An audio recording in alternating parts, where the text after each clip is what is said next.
Hey, this is Brandon Steele. Welcome to the Mainsail Financial Group Podcast series, where we host industry experts and local professionals to really share some guidance and tips into the areas that we don't get to focus on day to day. Today, we want to thank Casey Jacox for joining us to share his expertise around kind of best practices, for entrepreneurs, intrapreneurs, leaders, other financial advisors, CPAs, other professionals, you name it, just to really help be the best that we can possibly be in the workplace. So Casey, thanks so much for joining us here today. We're really excited to have you. No, I'm honored to join you. Thank you very much for the invitation. Of course. For those who don't know Casey, Casey is a business coach. He is now the founder of Winning the Relationship LLC, which is a consulting firm helping with sales leadership and coaching. Additionally, I believe, Casey, you also are hosting a podcast called Quarterback Dadcast. Is that right? That's correct. Okay. And sharing stories around advice, wisdom for fathers looking to improve their leadership skills. And also an author of Win the Relationship, Not the Deal. That is correct too. For a minute, I was like, you sure you got the right guy? But that's me. Yeah. Yeah. You do all that? So yeah, we're really excited to have you. I think obviously, with what you've been doing here, especially recently, couldn't ask for a better guest to kind of talk about some of these things. Cool. Well, let's inspire some listeners and help people grow. Let's do that. So maybe to start, can you share a little bit about your background and kind of some general challenges that you find, with your clients that they're facing as they kind of continue to grow their businesses and their careers? Yeah, you bet. Well, I'm middle-aged, privileged white male. I always like to say that, who is a lifelong learner. I am someone who loves finding ways to be uncomfortable because that means we're growing. I had a phrase recently that said, you want to be uncomfortable in the game or comfortable on the sidelines. And I don't know, that phrase spoke to me. I'm a former athlete, played football in college. Shout out to Uncle Rico, Napoleon Dynamite moment right there. I have spent little over 22 years in corporate, B2B sales leadership, executive leadership. And in March of 2019, I parted ways in the best divorce ever. I'm still great terms with my former employer, and hopefully I'll be consulting back to them one day when the time's right. I had a passion to write a book. The sarcastic answer is I wanted to prove that us football guys can put sentences together. So I did that. But no, joking aside, I had this phrase that epiphany was, winning people. It's more important to win people. You're never going to win every deal, but if you focus on winning people and seeing the big picture and focusing on long-term growth and strategies, it just resonated with me. So when I left, I took about 4 months and wrote every day from 9 to 11:30. And some days it was great, I thought, and it was horrible. Some days it was horrible, I thought, and it was great. And amazing journey. And I just finished recording the Audible version of my book. In that same time frame, I launched this podcast for dads. And then about 6-7 months later, coaching found me. I did not leave to inspire to be a business, sales, and leadership coach. It found me. And regards to what I see, common problems to me are very simple things that most companies I work with don't do is they don't practice, which blows my mind. People in business think they're that elite. We just go out and wing it. But usually when I say, hey, give me your customer's best phone number, I want to call them. You're like, why would you want to do that? Because I'm going to call them and tell them you practice on them. And usually that is like an aha moment for people. I mean, you don't see Russell Wilson just showing up on game day. You don't see Tom Brady just showing up on game day, but we get in, you got one year experience in software sales and you're this elite expert that you can just go out and wing it. And it doesn't make sense to me. So that's a gap. And the other gap I think is people, specifically sales organizations, they focus so much on telling versus truly understanding the problem, tying the problem or trying what they sell back to a business problem. And I teach what's called TED-based questions, tell me, explain, and describe, which is a very simple way to dive deep into relationship, solving problems. So with that, I'll stop there. There's a couple for us to nibble on. Yeah, that's good. And I'm going to come back to some of the ideas behind the book. And also, I was going to talk to you a little bit about, I saw your post recently about being uncomfortable in the game. So I'm going to talk about that too. But can you expand a little bit on this TED line of questioning here?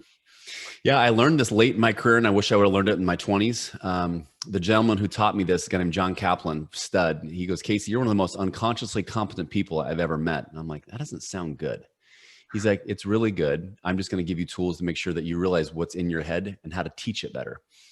And so what TED does, it really forces you to ask open-ended questions that really describe either negative outcomes, negative problems, and then it gets the client or prospect to think about what great looks like. And so when the best example I like to share is as a father, if I ask my question to my son, hey, bud, how was school? What'd you do? Did you have fun? Why would I expect a good conversation when I'm asking horrendous questions? Same thing as a seller, as a leader. But when I say, hey, buddy, tell me about your day. It was good, Dad.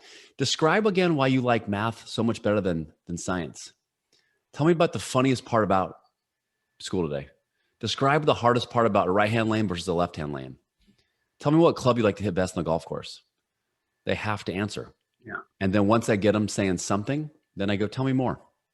Describe why that is, and it's absolute gold and people don't use it enough. One of my favorite questions along with TED, I'll give away a little free nugget of consulting here that is a game changer for me. It's a game changer for my clients is when we start out a new meeting, I always like to say, if I say meeting you, Brandon, I'd say, Brandon, thank you for your time today. Before we get started, describe for me what would be an ideal outcome for you in the 30 minutes we have today. And by asking that question, you get the answers to the test. Mm-hmm. You understand what's most important for your customer because in the end, that's why you're there. You're not there to tell them how great you are and tell them how great this PowerPoint looks and all these things you can do because in the end, they don't care. Yeah. You haven't earned the right to tell them that. Okay. So that's the gold for TED for me.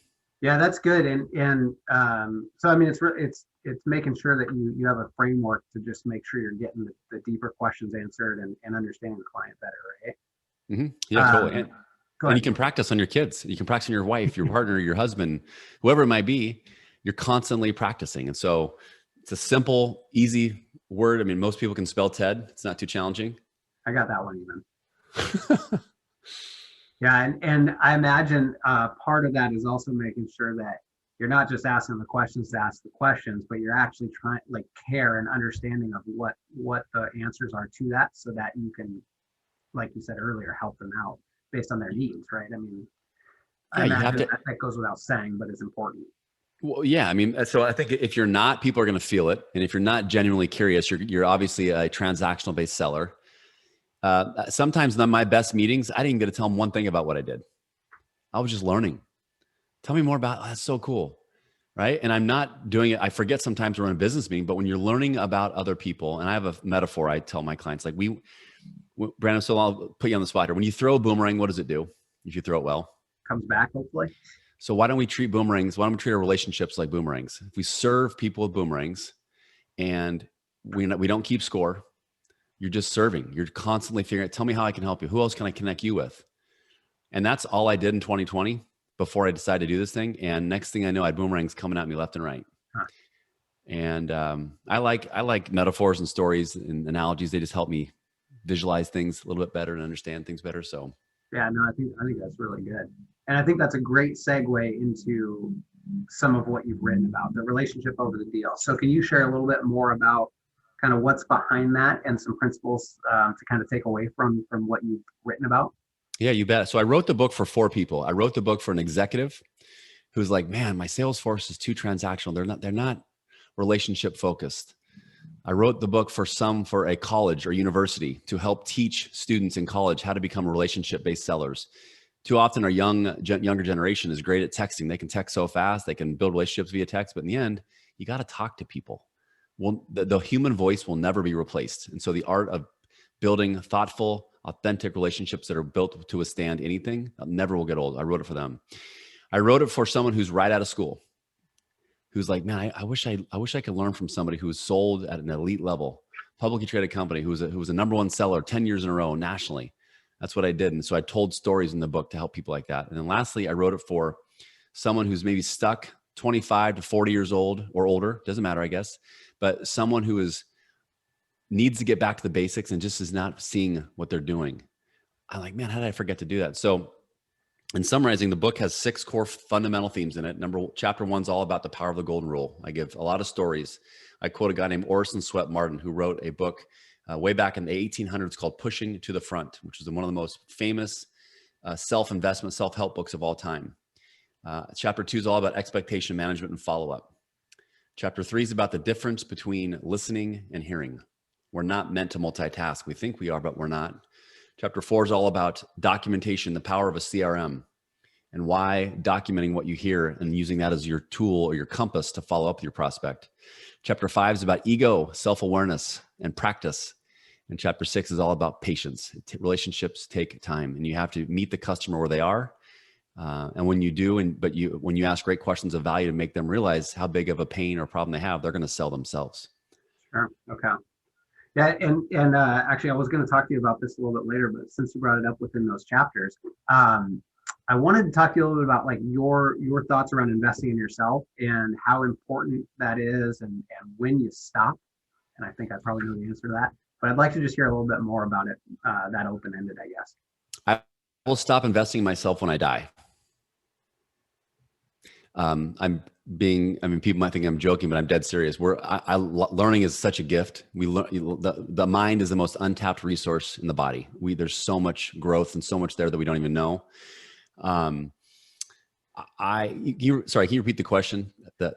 Just generally your thoughts on investing in yourself. You answered the part about when you stop, which I think is, I would agree with that 100%. So talk a little about where people can do that, I guess, maybe. So I think about it as a car. Are you going to put gas in your car when it's out, empty? You going to change your oil from time to time? Are we going to, you wear the same pair of jeans for the rest of your life?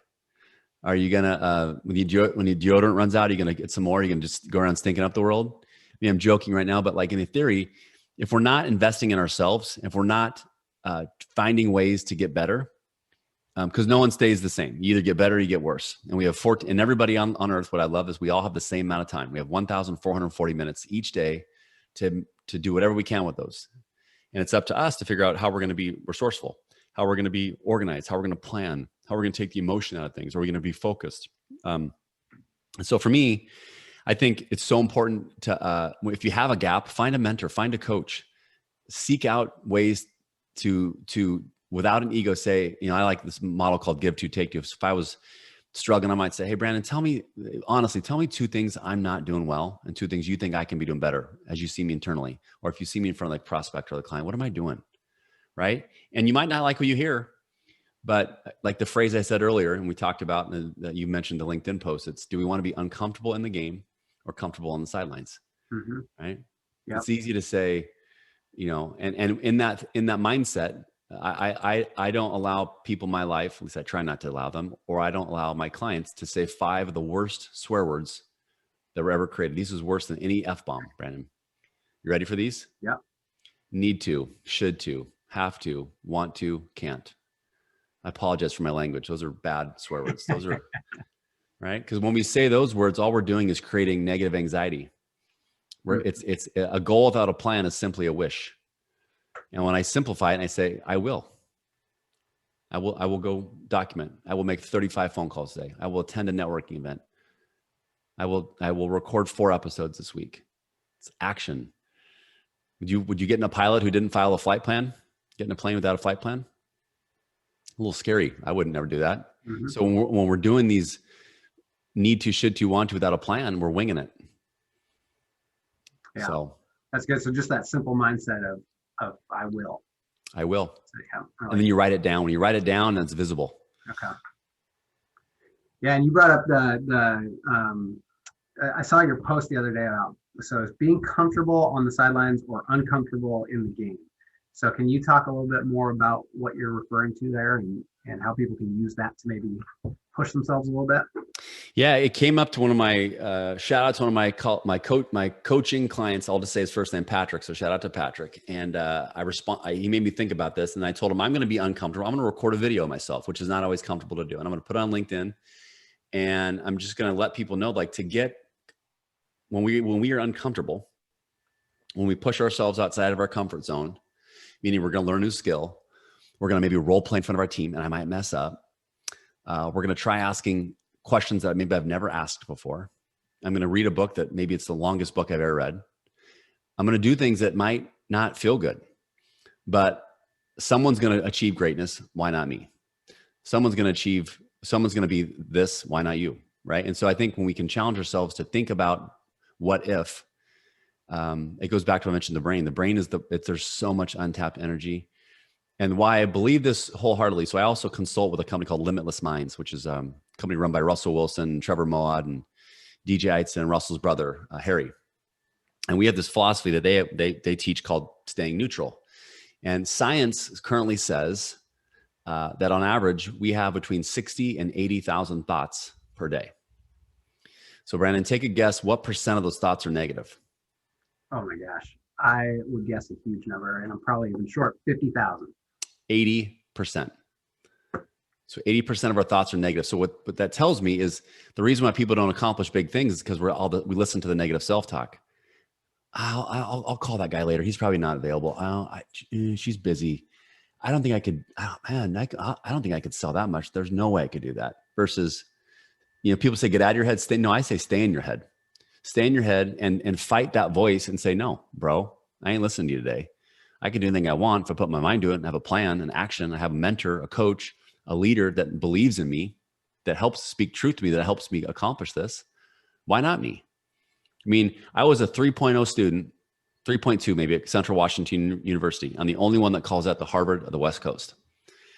Now, if in 8th grade, I was an average athlete at best. If you'd have told me in 8th grade that I would have been essentially a 3-year starter at Central Washington University, All-American my senior year. And then when I graduated, working at a golf driving range, driving a B2200 Mazda pickup with sandbags in the back, that I would go on to be the #1 seller in the history of K-Force, publicly traded company, 10 years straight nationally. And people tell me that if I can do that stuff, man, the mind is powerful. It's just, you have to have a plan and a goal. And then I'm a big visualization guy. But why not you? Sure. Yeah, that's good. And I'm glad you brought up this negative self-talk thing, because I didn't know those numbers, but that was actually something I want to talk to you about, because I think so many of us have a hard time, myself included, hearing the things that we don't want to hear, right? We kind of like have this filter in our heads, either for our self-talk or what we're told or what's in our environment. And I'm curious, to that end, like, what can we do to get out of our own way? Yeah. So one simple tool, I learned this from my friend Colin Henderson. It's called, and I know he learned it from probably someone else, but it's called the Ha method. And it's a 4-minute meditation that I do daily. And I also journal. I've been journaling since September 15th. Proof.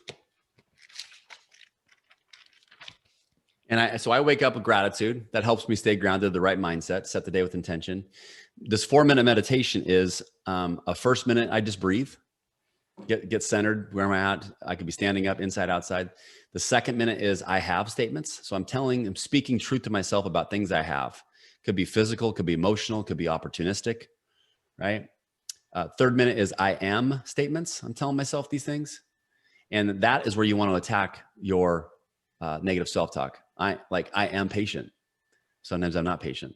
I am going to crush this day. I'm going to be so focused. I'm going to serve my clients today. I'm going to be so curious and learn so much about so many people. I'm going to connect with 10 people on LinkedIn today, right? I'm getting positive. I already did mine today, but I'm getting more positive just saying this to you. And then the last minute is I will. Forward thinking, things you're going to do. I will be a great dad today. I will listen intently.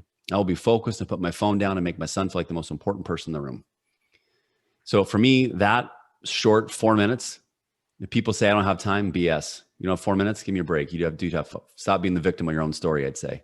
Yeah. Right? We have 4 minutes. And I've found, Brandon, that helps me just get my mindset right and attacking the things that are important to me and what I want to go accomplish. Yeah, that's really good. So I don't do it in the form of a meditation, but I do that same. I didn't really realize it, but I do that same thing. I write that down basically every day. There you go. And it sounds like the I will part of it is what you're going to do today. Could be. Yeah. Do I have that right? Yeah. Yep. Yeah. That's interesting. I know that's been a huge help for me. So I hope that helps. Yeah. And saying it out loud too. You don't want to do it obviously in public. People might think you got a screw loose, but sure. Doing a private spot, I usually go in my backyard and just walk around. And if kids and my wife see me talking to myself, they know what I'm doing. So they don't have to call 911 and say, Dad's lost his marbles. Right. That's great. And I think, I know we're kind of getting close to the end here. So I want to finish with maybe one kind of very open-ended question. So our business is almost entirely around relationships, which obviously fits very well for what you do. So I'm always looking for ways to expand on our relationships with our clients or find new relationships and just continue to build those out. How do you use some of the stuff that you talk about to really have fun with clients, to really expand on those relationships, make them more exciting and enjoyable for both parties, kind of all the above? Couple things. So I'll tell you this. Do you know what the number one reason to be yourself is? I don't. Let's hear it. Because everybody else is already taken. Okay. So first, be you, right? Celebrate you. I have a gift and a gift and a strength, and I'm sorry, a gift and a curse of being too authentic and too myself. Sometimes the filter does not slow down to catch up with the words. Sure. But when you say things with genuine curiosity, genuine kindness, I think I get a pass if I say something that's like, whoa, what did you say? So I think, relationships are about finding commonality, developing rapport, which leads to trust, right?